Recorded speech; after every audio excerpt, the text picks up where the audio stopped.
ជំរាបសួរពុកម៉ែបងប្អូនទាំងអស់គ្នានេះគឺជាដើមដូងមុខព្រះវិហារដើមដូងច្រើនណាស់បងប្អូនជាមួយសួនផ្កាទេសភាពអមក្នុងសួន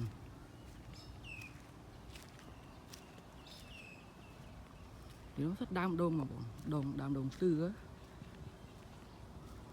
ដើមដូងនោះមានអត្ថប្រយោជន៍យ៉ាងដែរបានដីទលាយដើមទៀបផ្លែក៏ច្រើន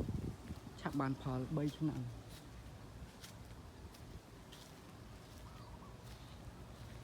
ក្នុងសួននោះមានលីងច្រើនណាស់សក្រីក៏មានដើមដូង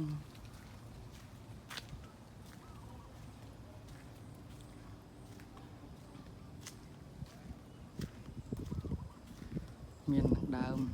ស្វាយដើម្បីលីគ្នាចឹងបងដាំរឿងទេសភាពស្អាតម្យ៉ាង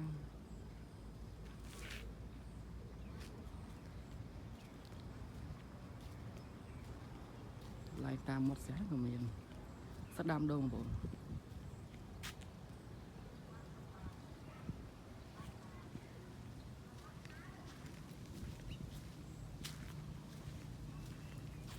តាមគុលស្ដាំដូងទាំងអស់បងប្អូនណាគាត់ទៅអាចនឹងមានផ្លែដូងច្រើននៅក្នុងវត្តណ៎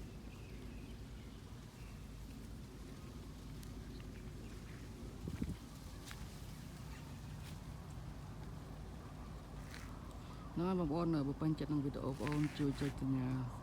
Subscribe ម្នាក់បងប្អូនចុចអ្នកកណ្ដឹងដើម្បីជាកម្លាំងចិត្តនឹងបានវីដេអូថ្មីៗពីបងប្អូនអញ្ចឹងណា